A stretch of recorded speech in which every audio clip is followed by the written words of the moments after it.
Buenos días, damas y caballeros. Este es el Toby Younis de Un Beso de la Gitana.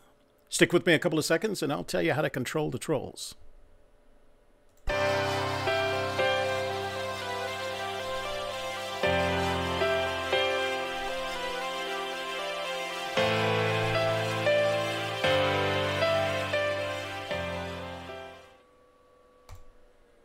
Great to see you guys with me today. So what I'm going to do right now is I've got to start up some viewer things. Okay, there's Man in the Barn. Welcome, Man in the Barn. And we got to look at our analytics here. So get that all started up. So bear with me. That'll give some time for people to come into the room. So I don't expect a lot of viewers today because this is a very specific subject designed for what I refer to, what Shelley and I refer to as SearchTubers, the people that we know are building a YouTube community around their own channel, which is, in the cases that we're interested in, folks that are talking about the Forrest Fenn treasure hunt. So it's very specific. Not everybody wants to know how to control the trolls, but since we have a very active channel, we found out that it was necessary to do that only because if we didn't do it, it gets out of hand really, really quickly. So it's a very brief presentation. I'm going to show you how I do this on one of my other channels. It's actually my oldest channel, the T. Younis channel. And then we'll open it up for Q&A, and we'll start the Q&A with comments and topics related to what we're talking about today. And then once we get through that list of questions, we'll open it up to other questions regarding, you know, our channel, the search, where's Shelley, how I'm related to that crazy Jason Younis. Hang on just a minute. Let me go close my bedroom door, for God's sakes.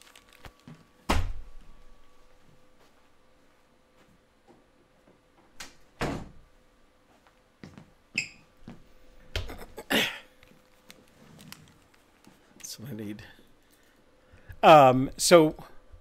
I plan to have a good time today, and now that I see that there's some people in the room, I'm going to change screens here. Hi, Shelley Carney from Memphis. Are you where you're supposed to be, or are you still traveling? Just crossed the Mississippi River.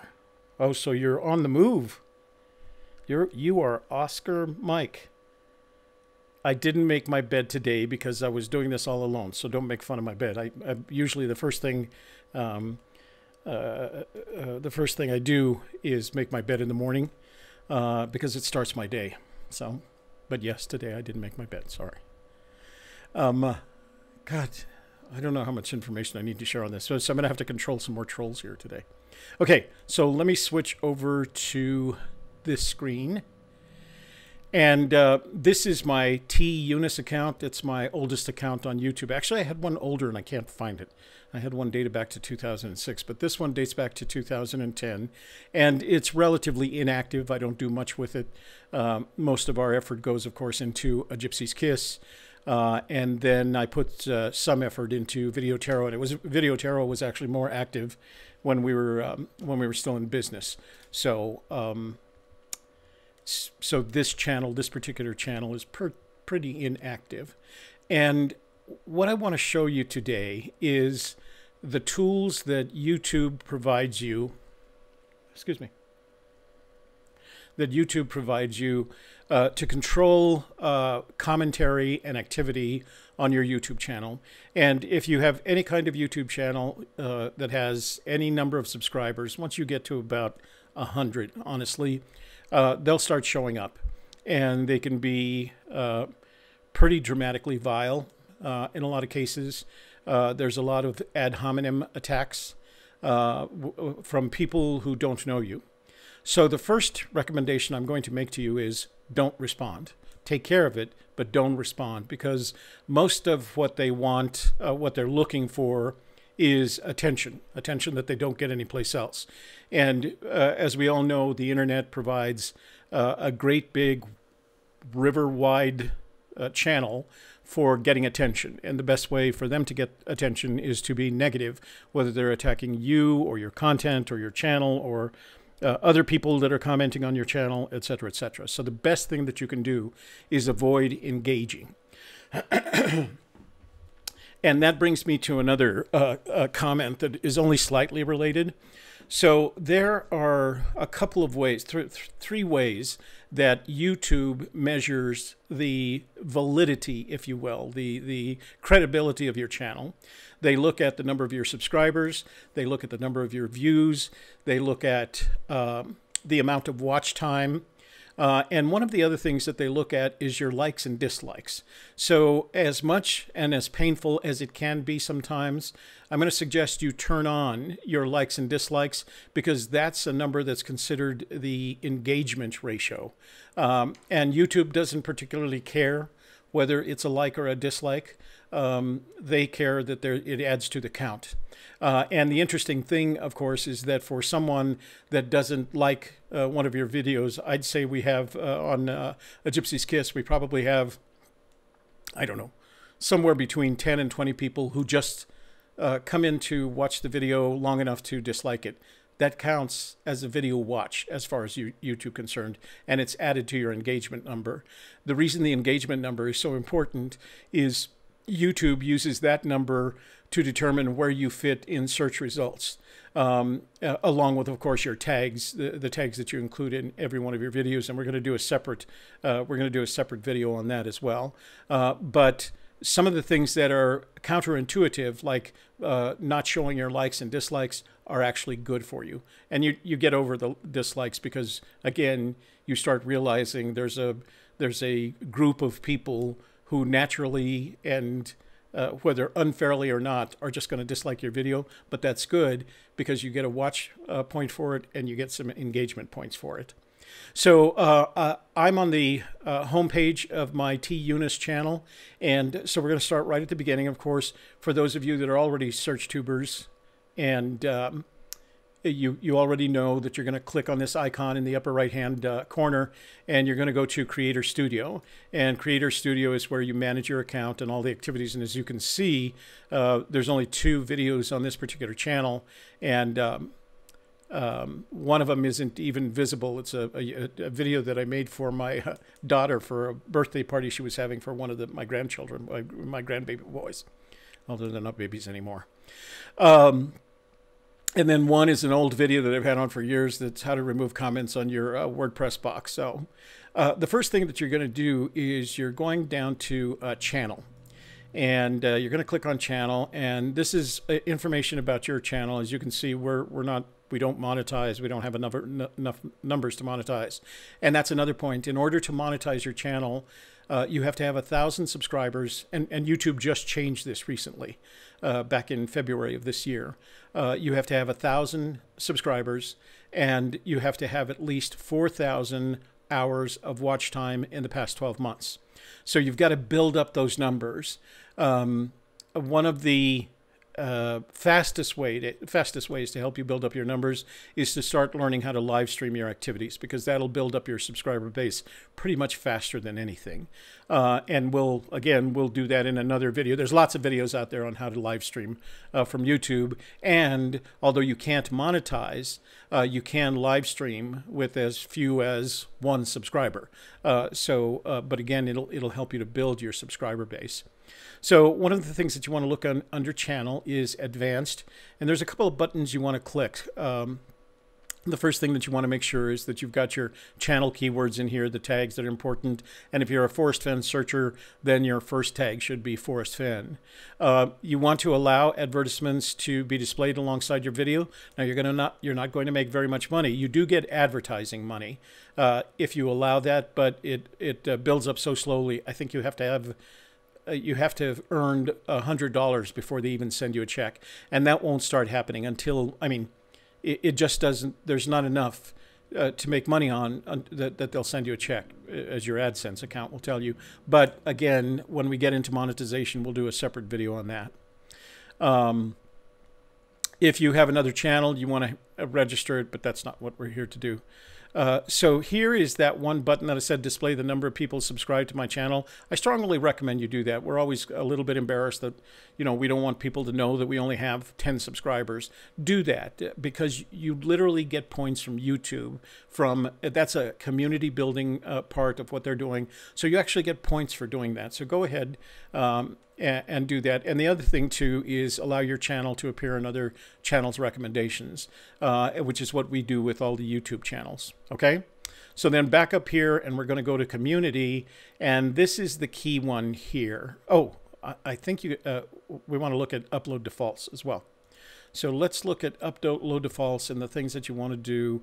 You can fill in all these defaults, but the important one that I want you to be aware of is this one right here, comments and ratings. And you want to click on allow comments, and this is a default. Allow comments on, and this is a drop-down menu, all except potentially inappropriate comments, and select that. And what that does is YouTube will look at a comment, and if they feel it's inappropriate in terms of ranting, or if there's another link on it that takes them away from your video, they'll mark it, and I'll show you where that goes in just a minute. And we already put users can view ratings for this video. I'd click on that because that includes the likes and dislikes. And again, as much as you hate seeing likes and dislikes, the simple fact of the matter is, in order for a person to come and dislike your video, they have to, it's a view count. So it actually helps you when they show up, and it's part of that whole engagement number. And YouTube, although other people may say, this video has a lot of dislikes, generally speaking, that doesn't stop them from watching your video. And it doesn't stop them from rating your video as either liked or disliked. In any case, it's an increase in your engagement number, and it's good for your YouTube SEO. Okay, so then we want to go up to community. Oops, I need to save that if I wanted to. I don't want to save it actually. So we're going to go up to community, and we're going to leave that page, and this is where it really gets fun and interesting. So there's a couple of things on here that you have to be aware of. Number one, when as you wake up in the morning and you decide to look at the comments that have been posted for the last period, say 12 hours, sometimes 24 hours. I don't usually let them go that long. I check comments 2 or 3 times a day and at least once in the morning so I can see what's going on because there are going to be comments that you want to know are there and you want to do something about. So if you check that other box that I was describing, the all but inappropriate comments, they're going to be in here and held for review. And you'll be able to delete them then if you don't want them, delete or approve them. There's going to be either a flag or a check mark next to it, or a trash can. And you can make a choice about what you want to do with that comment. Likely spam, YouTube knows who the spammers are, so it'll go in here and just delete them. They're wasteful. They don't help you, and they're all in, although they're not trolls, they're just people that want to leverage your the value of your channel. So we go back to published comments, and I'm going to show you in just a minute. If there is a comment that you don't like, just trash it, right? And what I usually do is I give an individual 3 strikes, right? If they make a comment that I don't like, and I'll explain to you what I don't like, I just trash it. If they come back on the same video or another video and they make a second comment that I don't like, I trash it. If they come back a third time and make a comment that I don't like, I click on this button right here. And I don't report anybody. I have in the past reported abusers of this, but YouTube just, they have this long and convoluted process, and they have billions of users and billions of these complaints. They never seem to get around to it. So, and reporting it keeps that engagement open that you don't want. So what you want to do is hide this user's comments on this channel.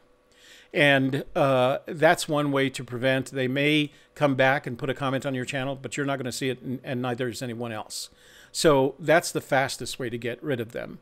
A second way to ensure, and I'm going to pick on poor Shine. Let me pick someone whose name I can pronounce. So this is Sheila Hunter. She was being very grateful, so I hate picking on her, but I want to show you what you can do. So the first thing I'm going to do is I'm going to click on her name, and I'm going to open her name up in a new tab. And you can go to that user, and you're going to go to her channel homepage, his or her channel homepage. And over here, right next to the subscribe button, is another flag. And the flag, when you click on it, gives you several options, including blocking the user, reporting channel art, reporting channel icon, report user. I'm going to advise you, don't waste your time reporting. It's useless. Just click the block user, and you will never see that person on your channel again. Now I'm going to do this. So I'm going to hate to do this because I'm going to have to come back and unblock her, but I need to show you something. So I'm going to block poor Sheila Hunter here. And she will never be able to comment on any of my videos again. And after a while, she may come in to just like, although, Sheila, if you ever see this, I apologize, and I'm going to unblock you in just a few minutes. And although she can come in long enough to dislike my video, it means that I get a video view out of it, and she can't make any commentary. So I'll never see her comments again, literally. So let me go back right now, and I'm going to refresh this page. And what's going to happen is this video, since I've already deleted, since I've already blocked her, it's just going to stay there. It isn't deleted, but let me show you what happens in just a minute. So if you decide at that point you want to disconnect yourself from Sheila Hunter, put her up here, search for her up here. And I think that's her only comment. All her comments are going to come up. So what I'll do, if there's a user that I've blocked, I identify all the comments that they've made prior to the blocking, and I trash them. I delete those comments, and I completely disengage from that person. So that's the fastest way to deal with comments. The second way is right down here in community settings. And we're going to go there now. Give me a second. I need to unblock Sheila because I'm feeling guilty about this. So, and if you choose, you know, you want to be a nice guy, come back, you can unblock that user. All right. So the second place that you want to go is community settings. And in community settings is where you get all your options. Now, the first thing I want to recommend with moderators, identify a couple of people that you can trust. They have to be YouTubers, and put their channel link in here, and they become a moderator, and they can help you moderate the comments if you want to. But more importantly, when you see, let's see who's in today, Man in the Barn, well, Shelly, of course. I don't see any of the other moderators. Man in the Barn and Shelly are in today. You make them moderators. Their names are going to show up not only as moderator. Well, they won't show up in the comments, but they can help you manage your comments for you if you let them. Our moderators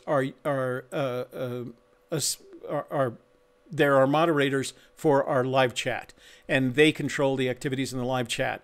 I have a set of rules that I've asked my moderators to follow.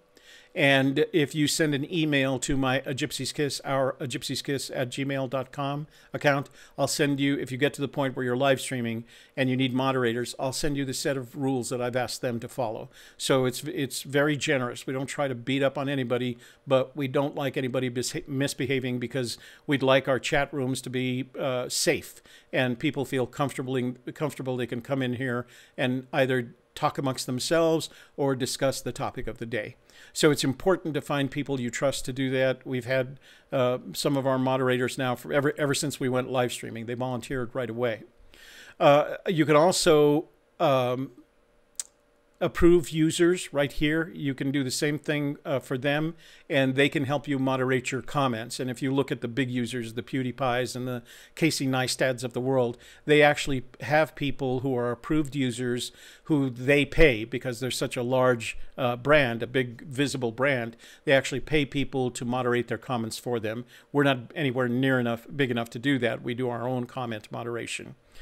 Hidden users, when you block someone, I'm going to have to go back and block Sheila again. Hang on. So I can show you. So I'm going to block her again. I'm going to submit that. Let me go back here, and I'm going to refresh this window. And what's going to happen is, oh, she won't do it right away. So I have to sign out and sign back in. Her name will now appear on that hidden users. I don't know who Hank560 is. It's been so long since I blocked anyone on this particular channel. When you block them, eventually their names will appear in here. And if you were to look, say, if we were looking at a Gypsy's Kiss channel, you'd see a lot more names, because, again, that's how we resolve these issues. We give them a couple of chances to behave, and if they don't, then they get blocked. And we don't don't engage with them. We don't talk with them. And I mentioned to you kind of the protocol that I use and the criteria that I use to determine whether I should block somebody. Generally speaking, I don't like people cursing on my comments, dropping the F-bomb, things like that. So that's where I'll start the strike 1, 2, 3 rule. I don't like ad hominem or personal attacks. When they attack me personally, or when they attack Shelley personally, or when they attack someone else in the room personally, that will get you a strike. 3 of those and you're gone. The other thing that I look for is that their commentary adds to the conversation, because you get a lot of people who aren't negative, but they just want to talk. And sometimes you just have to delete those. I don't generally block them. But if I feel like their comments don't add to the conversation, then I just delete that comment. And eventually they kind of get the hint that we're limiting ourselves. So if they're ad hominem or personal attacks, strike 1, strike 2, strike 3. Generally speaking, I will allow, I'm okay with people debating, if you will, the content. So if I say I'm going up to the Rio Chama and someone says, oh, I've been up there, that's probably a mistake, there are other places in New Mexico, I'll let that stay. That's just commentary on the commentary, and I'm okay with that. But if it gets personal, somebody attacked Shelley the other day for absolutely no reason whatsoever. When it's personal, and depending on how personal, they may not even get a strike. They'll just get a block. You will never see them again. And again, I'm suggesting you don't engage with them. The final piece of this right here that I want you to refer to is what YouTube calls the blocked words.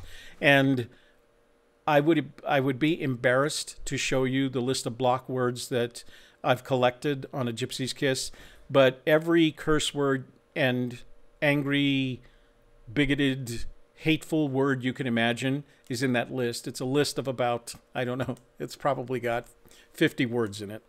And what happens is YouTube uses that to judge the comment. And I'll show you where they go. If it isn't a blocked person and it's someone that just comes in and drops the F-bomb because it's one of the words I've listed in those blocked words, and I'm not going to describe them because YouTube will change my monetization on this video if I do. But this is where you would put, words like this. And any word that you feel is derogatory, whether it's to you as a YouTuber or any of your chat members, any of the people that come in to chat and comment, I find it unacceptable for them. It is unacceptable for them to attack personally and use those kinds of angry words to do that. And I think your subscribers will appreciate that. And then the last thing that they have down here, well, it's not the last thing, but one of the other things down below the blocked words is you can click on this right here where it says blocked links. And any links, if you get a comment with any links that have either any links with a .com in it or an email address or a hashtag, because they all tend to be self-promotional, it doesn't block that user, but it puts it in review, and then you'll get a chance to take a look at it. And then again, in default settings, I highly recommend you click on hold potentially inappropriate comments for review, and they're going to be using the material that you put up here to make that judgment.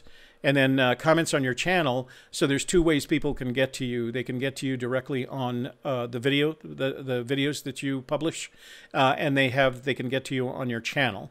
And you want to do the same thing with those. And I'll show you where those are in just a while. YouTube calls them messages. So hold those.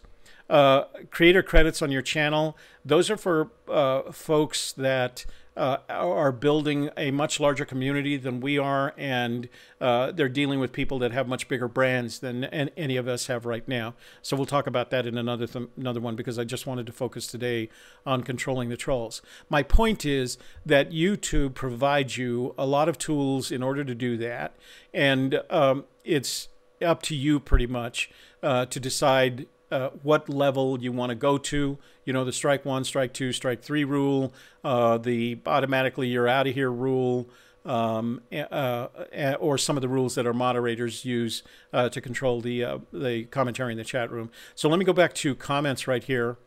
And I'm going to leave page. It's asking me if I want to save those things, and I don't. So let's just go back to comments. And let me unblock Sheila here. Bless her heart.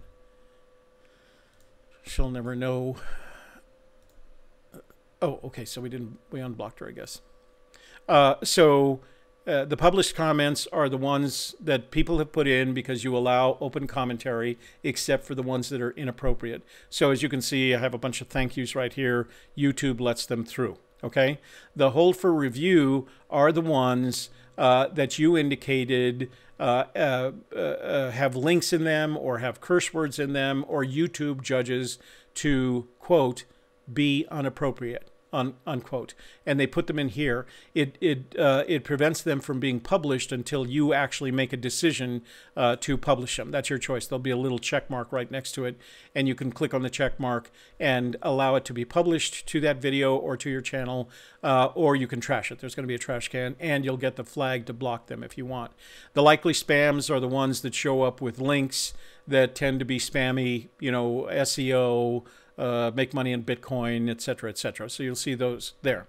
Now, those are comments related to each of your YouTube videos. The ones that are related to your channel are here in messages. So again, they're going to use the same set of criteria to approve. These are going to be the filtered messages. These are going to be the likely spam messages as we described, but those are different. Those are related to your channel. And you should check that because you can't always see that there's something there. And a lot of times I'll forget to check it, and I'll go back in a week and I'll notice that I have 3 messages of people have sent to our channel rather than to a particular video.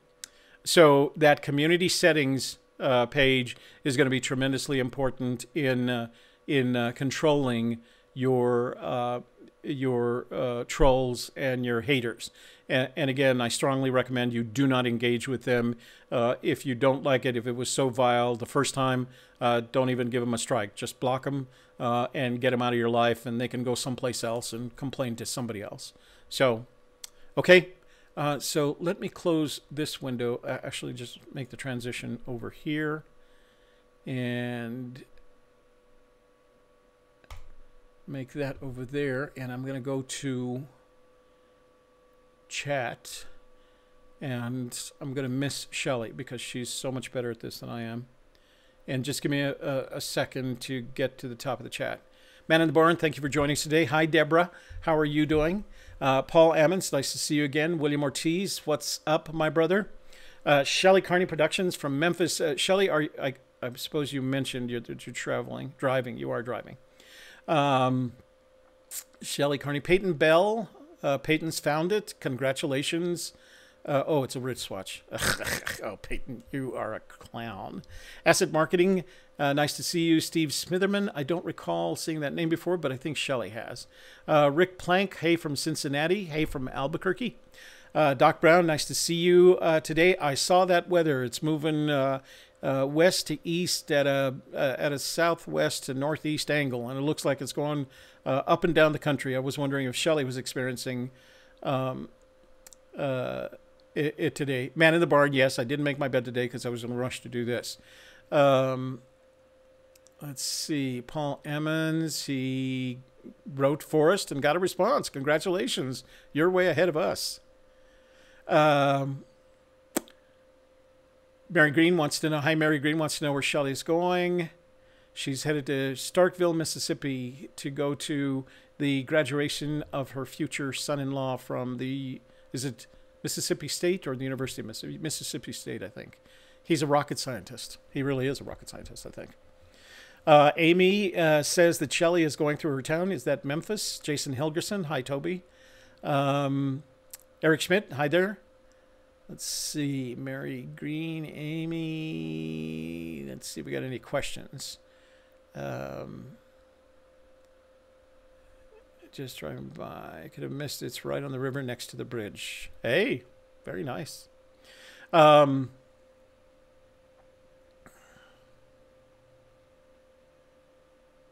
Okay, so asset marketing, AGK. I wasn't happy with the change YouTube made with a minimum 100,000 subscribers deal.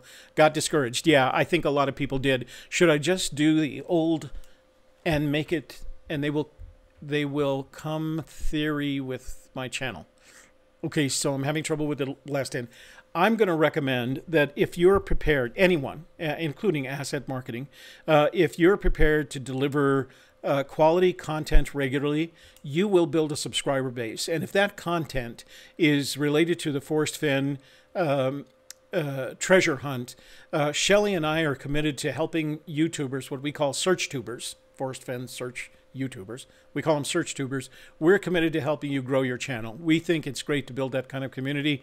We think this is the new age version of the forums, and we think a lot of the activity should take here. But if you're going to build a channel, it's going to take starting with regularly published quality content.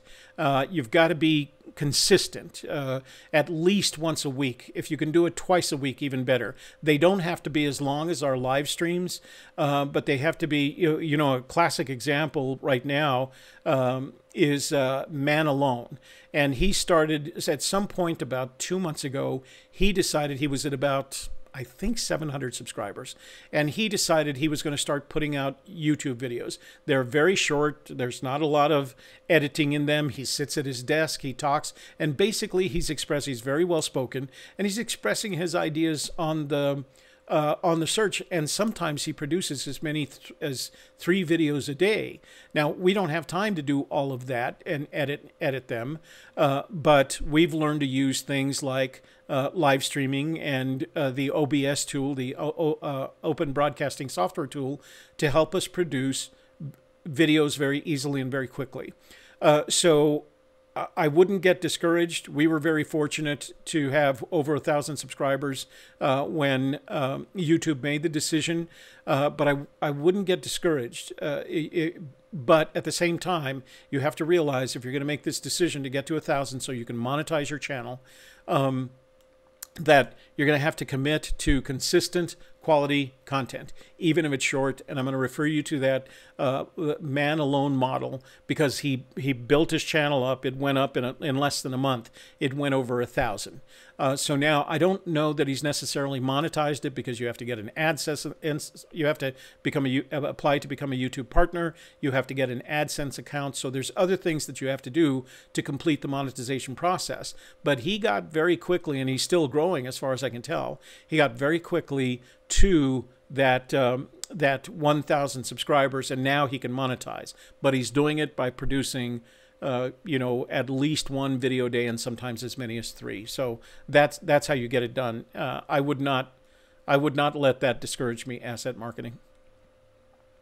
Mike Mike M, will HEK ever do a video where you explain each of the clue answers for one solve? I know where your warm water solved, but I'd like to hear the answers that got you to one specific place. Well, unfortunately, Mike, we haven't gotten that far. We can get as far as generally Canyon down, and then we start looking for the home of Brown, and we haven't confidently picked the home of Brown. In our most recent solve, not only did we not get to our insertion point, but we have solved the first 2 clues, that is warm water's halt from the New Mexico State rules and regulations, and Canyon down. But A, we didn't get there, and B, although we have visualized, you know, for example, we believe the Homer Brown deals with the color and his recognition of the value of his relationship with Eric Schmidt. No, not Eric Schmidt. What's his name? The painter. Oh my God, I can't believe I forgot his name. Eric Sloan. Is that right? It's not Eric Schmidt. Eric Sloan. Eric Sloan. And so we look for lignite deposits, and that's as close as we've gotten. The no place for the meek. We've used everything from the place at which in Cimarron Canyon. We've used everything from where Reverend Tolby was assassinated in Cimarron Canyon. It's no place for the meek. So we honestly, we would love to share those with you, but we're not as far evolved as a lot of other people in this matter. So, but if we ever start developing, if we come back and we can say, you know, we got our warm waters halt and it worked out, and we got our canyon down and it worked out, and we got our put in below the home of brown and it worked out. So as we develop, and this is what we recommend to people, visualize them and then go find them. So as we actually find them, we will share them with you. We will share that. That still doesn't make our solution correct, but we will share them with our viewers. Okay, so be boots on the ground. Okay, Mike M. So second question, AGK got it, but you've gone boots on the ground to places that you now think are wrong. Curious as to how you answered each clue that got you to the wrong place. Makes sense. Yes, it does. What made it wrong is clue number 1. We made, for years now, I have focused on the New Mexico Game and Fish regulations as the source for the definition of warm water halt. I started with what I thought was a good solution way back in 2013. I made a transition to an expansion of that solution that justified, that confirmation biased places like Cimarron Canyon. And now I've gone back. I'm still with the fishing regulations, but I've gone back to a very specific definition of where warm waters halt, and that's all we've got. It so happens, you know, if you look at any of our other videos where we describe how you should configure your solution, we believe that warm waters halt and canyon down have to intersect. You have to have a geographically specific starting point.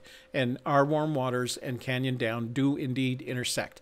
But that's it. That's we have, and honestly, we have evolved our solution enough that if our current solution isn't correct, we have to go back to, you know, if it doesn't develop into home of brown and no place for the meek, we're going to have to go back to the drawing board and start all over again and start considering other states. Yeah, I know that sounds blasphemous, but yeah, we're going to have to do that eventually.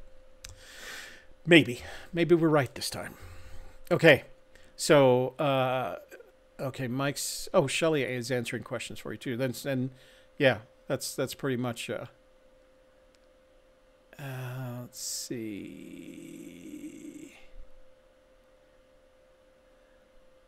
So give me a second while I scroll down with these things because I'm doing this all on my own. John Bobbitt, hello. How are you doing? Complete all. Toby, I liked it when what you said about Forrest flying his plane to hide the chest. Yeah, that's our Shane. That is, oh, cool name, Shane Vallon. That sounds like a gunfighter. Yeah, you can see that in the video that is entitled Forrest Fenn Did Not Hide a Treasure in 2009 or 2010. Sean Dodson, nice to see you. How are you doing, sir? Gary Sandberg, have I seen that name? We're happy to help, Gary. Thank you. Charlotte, North Carolina. Beautiful city. Used to go down there a lot, part of the Research Triangle. Oh, my daughter, my youngest daughter, I think it's been a while. Mr. Greeley, my youngest daughter attended Johnson and Wales University there. It's a culinary school, 2-year culinary school. She did her first 2 years effectively of college in high school and then went on to culinary arts and did that for a couple of years after she graduated and then moved over to the high-tech industry where I had been for a lot of my career and is now a sales representative for a company called Tobii Pro, Tobiiipro, and they have some really fun technology. But yeah, she was a culinary arts major. But boy, does she make the best desserts. Do you get good traffic to older videos? No, Matt, you have to force traffic to older videos. Everybody wants to see the latest. The advantage that we have is a lot of our video material is what I'll call timeless. that is, we can talk about warm water salt. It was one of our early videos here, and people still refer to that. If you look at that, there's the Moby Dickens video, there's the warm water salt video, there's the first 5 clues solved videos. They still get a lot of traffic. And what's important about that is when that video pops up and they're looking at it, if you look at the recommendations down the side, there's 3 or 4 other of our videos, some of them very old, that show up on there, and that's just enough to continue to get views. But the way that you get views is building up your subscriber base, and we do still get activity on our older videos. There is no content that, if well enough produced, can't produce views. R.F. Hecky, formerly Susan Heckenliable. Hi there. He's putting out fishing videos now that are great. I saw that, Beard Black, new name. Yeah, he covers it. He started, Man Alone started talking about metal detecting, and then made the transition to the Forrest Fenn treasure, then popped back into metal detecting. It looks like he's looking for the topics that are going to produce the most results for him, but he's obviously focused on building out his channel, and there's only so many Forrest Fenn videos you can produce one day, and then you start looking at your other interests. We've avoided that. We're not going to do that on this channel. We're going to stick to this topic as long as the treasure until the treasure has been found. But I think what he's doing is experimenting, seeing what kind of results he gets, and then maybe from that he'll determine which direction he heads. He's covering a lot of territory. One of the things YouTube, unless you're Casey Neistat or PewDiePie, their templates are pretty much the same. What they fit into that template is different, and it sounds to me like Man Alone is doing that. His template is very much the same, and he's trying out these different things. So, let's see. AGK, are you going to continue the book club? Rick, our plan is to, well, if you mean whether the treasure is found or not, we will, you know what? I don't know. What's going to happen if that treasure is found is we're going to lose a whole bunch of subscribers, because we're going to have to make a decision about what this channel is the content we're going to produce on this channel. I'd like to think that we'll at least, regardless of whether the treasure is found or not, we'll at least finish the thrill of the chase. If the treasure is not found, we will continue from the thrill of the chase on to Too Far to Walk, and then on to Once Upon a While.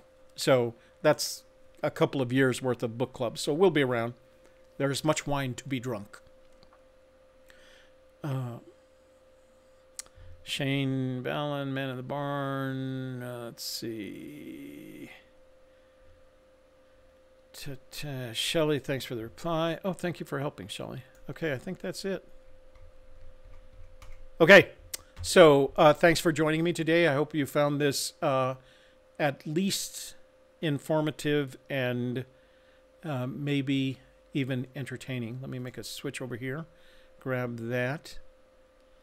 And again, what I wanted to do today was help those of you who are what Shelley and I refer to as SearchTubers,